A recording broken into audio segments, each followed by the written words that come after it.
New मनवा पर आप लोगों का स्वागत है। चलो मनवा को स्टार्ट कर देते हैं।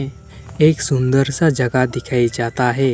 इस जगह का नाम है उत्तरी यांग रॉयल पैलेस। तभी एक बंदा चिल्ला कर बोलता है, माय लॉर्ड, दक्षिणी यान से हम लोग दो देशों की समझौता के लिए आए हैं, लेकिन वो एक दिन से कम समय से है और पहले ही बहुत बड़ा अपमान सहना पड़ चुका है। ये आपसे पूछने का मैं साहस कर रहा हूँ, आपके रहते ऐसा कैसे हो सकता है। इस लड़की का नाम है दक्षिणी यांग की राजकुमारी लैंग है। यदि महाराज संतोषजनक उत्तर नहीं दे सके और राजकुमारी की शर्म को धोने के लिए हम लोग जंग पे भी उतर जाएंगे। फिर राजा को दिखाया जाता है। तभी एक लेडी बोलती है, तुम लोग चुप हो जाओ, महारानी मूर्ख थी, उसने तुमको बहुत ज्यादा कष्ट दिया। राखेल लैन, इस मामले में न्याय के साथ मैं फैसला सुनाऊंगा। मेरे बेटे, तुम क्या सोचते हो। तभी राजा बोलता है, महारानी आप जानते हैं आपने क्या गलत किया है।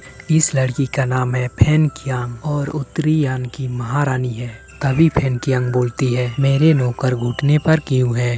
तभी नौकर बोलता है, माय लॉर्ड, महारानी ने अपनी एक सेकंड के लिए पकड़ खो दी, लेकिन ये बिल्कुल भी जानबूझकर नहीं किया गया था। इसके अलावा वो अचानक उठ गई। मुझे डर है कि वो पूरी तरह से जागी नहीं है। ये बंदा बोलता है, तुम छोटे से नौकर राजा के सामने अपना मुंह खोलने की हिम्मत कैसे हुआ। तुम अपने आप को क्या समझते हो।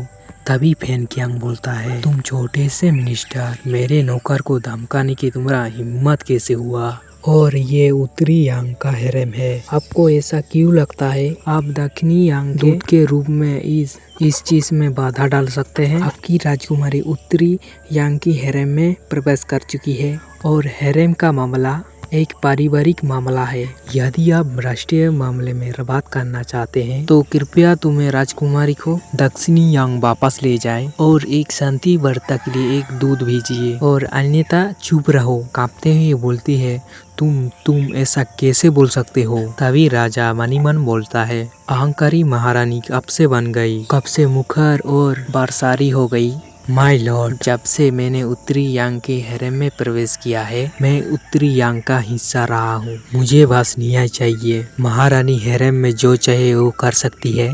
जहाँ तक मुझे पता है महारानी हेरेम में आतंक मचाती रही है, लेकिन कई लोग सच बताने की हिम्मत नहीं जुटा पाते। आज मैं राखेलों के लिए मैं न्याय मांगने के लिए खड़ी हूँ, भले ही इसका मतलब सजा हो, मैं पीछे नहीं हटूंगा। राजा की माँ बोलती है, राजकुमारी कृपया उठ जाए, आपके साथ गलत हुआ है। मैं आपको न्याय दिलाऊंगा जिसकी तुम हकदार हो। धन्यवाद महानहीन। और कृपी से स्माइल देती है और बोलती है, ये बहुत अच्छा चल रहा है। महारानी को दबंग और अहंकारी कहा जाता है और राखेलों को धमकाती है। जैसे कि उम्मीद थी, मैंने उसे छोटे से जाल से हरा दिया और मैंने उसे लड़ते हुए उसकी छाती पर मुक्का मारा। ये तो एक शुरू से ही एक योजना थी। मेरे मार्शल आर्ट कौशल के अनुसार तुरंत मर जाना चाहिए था। मैं नहीं जानता हूँ अभी भी क्यों जीवित है, लेकिन सब कुछ योजना के अनुसार चल रहा है। मैं उसे कुछ ही समय में ऊंचे घोड़े से नीचे ला सकता हूँ। तभी राजा की माँ बोलती है, आप लोगों को मारते हैं, आपको किसी तरह की पछतावा होता है, बल्कि आप ऐसा व्यवहार भी करते हैं जैसे कुछ हुआ ही ना हो। क्या सही कानून आपके लिए मायने रखता है। मैं तुम्हें आदेश देता हूँ, तुम तुरंत राजकुमारी से माफी मांग लो, नहीं तो तुम ठंडे महल में चले जाओगे और एक महीने तक सोचोगे तुमने क्या किया है। राजा तो आराम से फैन कियांग को देख रहा था। तभी फैन कियांग बोलती है, ठीक है, तो मैं माफी चाहता हूँ। तभी ये बंदा बोलता है, दक्षिणी यांग के रीति रिवाज के अनुसार 3 बार घुटने टेकने होंगे और 9 बार अपनी सिर को जमीन में पटकना होगा। चलो फिर दक्षिणी यांग का रीति रिवाज को पालन करेंगे। ये बात सुनकर ये राजकुमारी बहुत ज्यादा खुश हो जाती है। तभी फैन कियांग इतना जोर से उसकी गाल में थप्पड़ मारती है, उसकी गाल को सूज देती है। दक्षिणी यांग का राजकुमारी बोलती है, मेरे गाल पर थप्पड़ मारने की तुम्हारी हिम्मत कैसे हुआ। तभी फैन कियांग बोलती है, मैंने इसके बारे में सोचा, मैंने उसे पहले ही हरा दिया है। एक बार या 100 बार मरने से उसको कोई फर्क नहीं पड़ता है। तुम मेरे करीब मत आओ, करीब मत आओ। फिर बहुत चिल्लाने की आवाज आती है। राजा का मम्मी बोलती है, तुम रुको रुको तुम। नौकर तो इतना ज्यादा पिटाई देखकर बहुत ज्यादा कांप रहे हैं। मैं गलत था, प्लीज मुझको माफ कर दो। राजा तो आराम से इन लोगों का तमाशा देख रहा है। उसकी गाल में मार मार के उसकी मुंह ही सुजा दिया था। फेन कियांग बोलती है, मैं तो इस जन्म में माफी तो नहीं मांगने वाला। इस नौकर का नाम है बीसू। बीसू चलो। महारानी हम कहाँ जा रहे हैं? ठंडा महल। दरवाजा खोलकर बोलती है, ठंडा महल।